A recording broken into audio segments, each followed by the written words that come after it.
Welcome back. Today we are talking with Mark Harris about crisis management and the media, friend or foe. Mark, lots of great information you've been giving us today. I really appreciate it. Now, I've got a question for you. How it always seems to be sometimes and give and take, love and hate relationship with the media. But there's sometimes I think we need media to help us, get a message out or do things for us. Mm-hmm. How do we do that? How do we get the media to actually help us? Right. I mean, I think it's a very valid point. And I think certainly if we look at major disasters or something whereby there is going to be a major safety issue for members of the public, and going back to the meaning of media, so mass communication, we need probably to get a message out very quickly about something. And TV, print, and radio is one of the platforms for media, and of course we've got the social media platforms as well, the other stuff. So getting things out to them quickly. Now, we need to make sure that they know why we're doing this. So you need to craft your message correctly.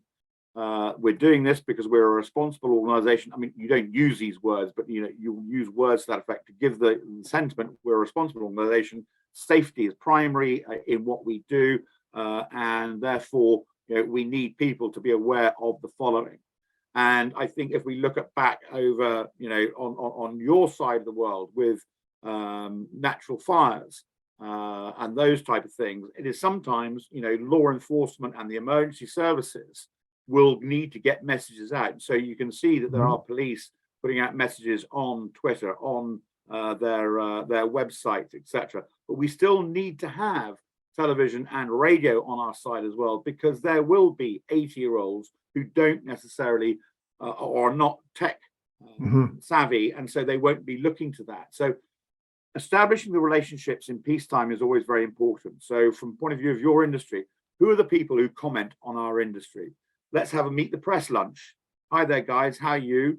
Come on in, have a sandwich, have a tour around, see what we're doing, what we're up to, so that as Murphy laws dictate, at 11:59 on a Friday night, you can actually still get hold of Jonathan Harris, and he is there and is prepared to take your message and use it and get it out there.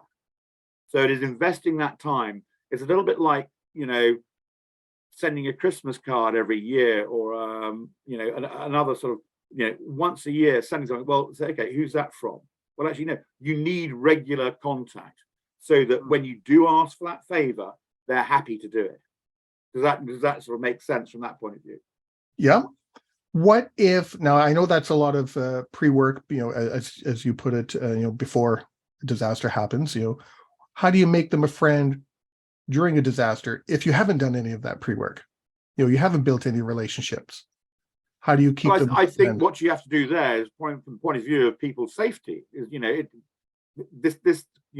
if this goes wrong, people could die.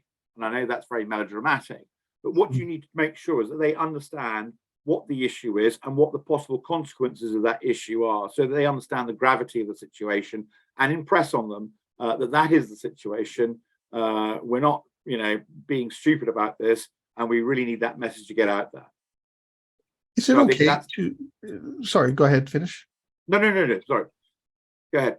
Oh, I was just wondering, is it okay to ask media? I need your help with distributing this phone number or this website address or something like that. Is it okay to ask media to help you do that? When it comes to people's safety, of course. Yes. Yeah. Okay. Because I was told a long time ago that if you can sometimes assign media an action item, then they're actually involved and they're more willing to help you that way than look for all the bad stuff, so to speak. I'm not sure that necessarily follows. If you've had one of your airplanes drop out of the sky, you will want to make sure the media have the the helpline to call, so those concerned family members can call into your organization to find out what is taking place. So, they are not duty bound, they're not honor bound, but they will understand, because it is part of that breaking news.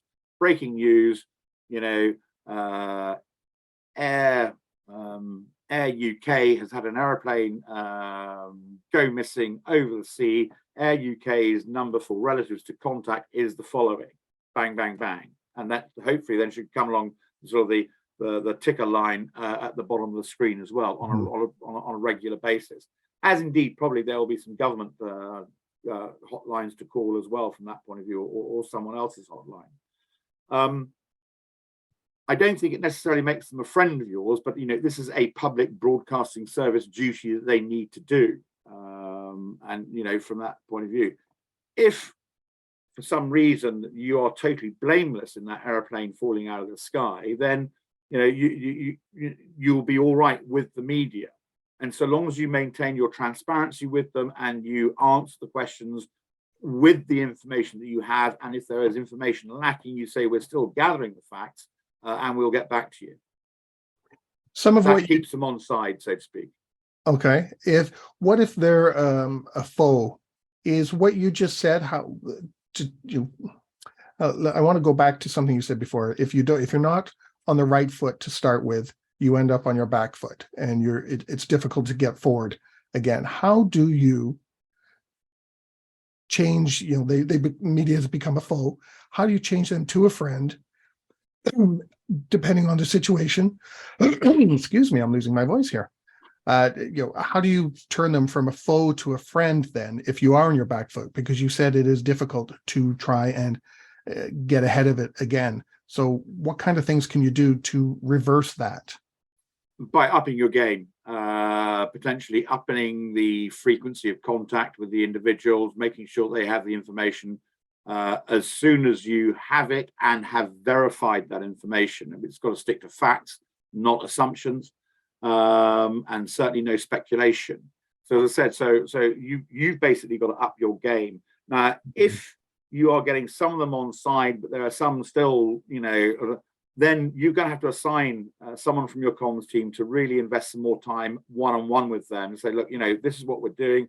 This is what has taken place so far that we know of. This is what we're doing for the corrective action, and just keep working with them from that point of view.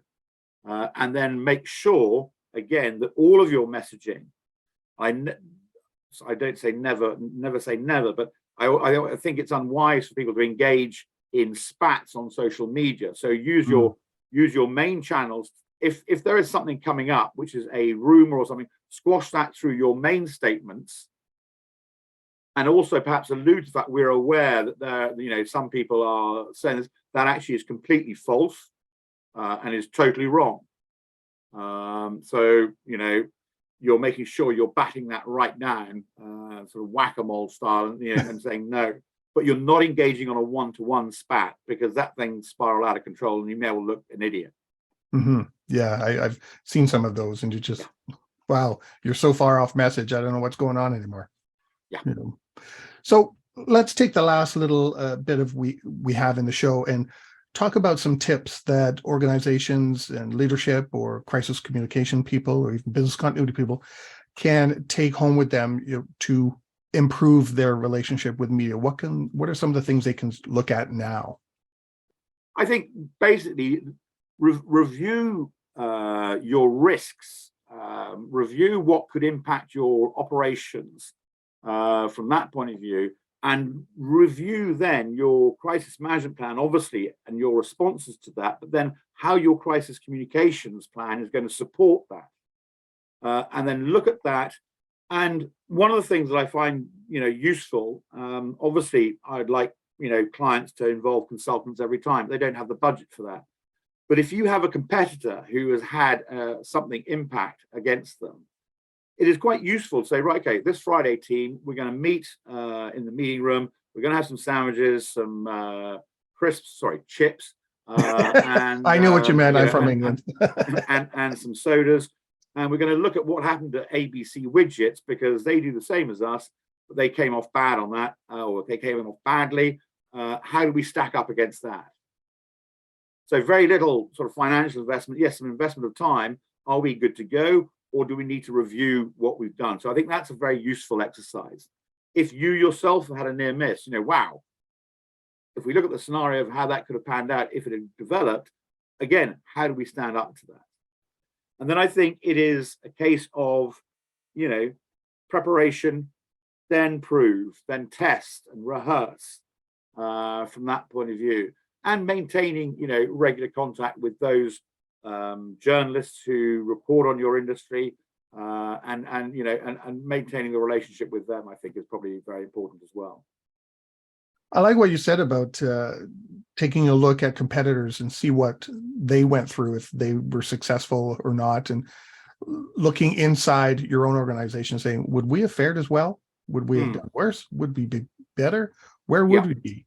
I guess that's also like doing it like a lessons learned, I guess it would kind of be. Yes. But it would also be, in a way, a bit of a training exercise.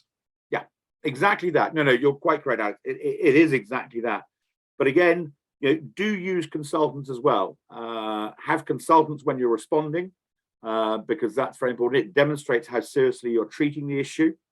And it also demonstrates internally how seriously you're treating the issue. We do have some guys here who've come in to help our crisis management team get to this, but also on the training side as well. When it comes to litigation, judge will be there. Did you know this was going to happen? Yes, we did. Did you have a team to respond to it? Yes, we did. Did you have a plan, and did the team implement that plan? Yes, we did. And were they trained? Not only were they trained, but they were trained and rehearsed by the following consultants.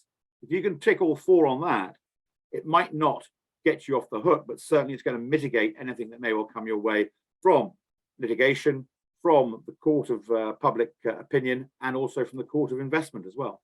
Mm-hmm. Well, we've only got 3 minutes left. Do you have any final thoughts and any final ideas you'd like to convey? I mean, I think essentially it is. I think it goes back to those two sort of maxims that I had at the start here, which I would like to repeat, and that is that actions speak louder than words. Mm-hmm. And secondly, you cannot talk your way out of something that you acted yourself into. And lastly, I think with citizen journalism, with technology, in the days of old, we used to have the phrase, a lie can be halfway around the world before truth has even got its boots on. Mm-hmm. But with social media, a lie can be 100 million times around the world before truth has even got its boots on. So be prepared. Well, thank you very much, Mark. I really appreciate you joining us today and talking about crisis management and media, whether they can be a friend or a foe, and how to, make them a friend and work with them, because all too often there are way too many examples where we see executives or spokespeople that just don't cut it, shall we say, and you just see other instances where when they don't cut it, further down the road, the organization ends up shutting its doors because there was so much backlash against it, simply because they couldn't communicate properly. They couldn't do the right things. So thank you for joining us. I really appreciate it, Mark. Thank you. And everyone watching and listening, stay prepared, everybody. If you liked that video, thumbs up. If you didn't like that video, thumbs down. But leave me a message and let me know your thoughts. Of course, don't forget to subscribe. And in the meantime, stay prepared, everybody.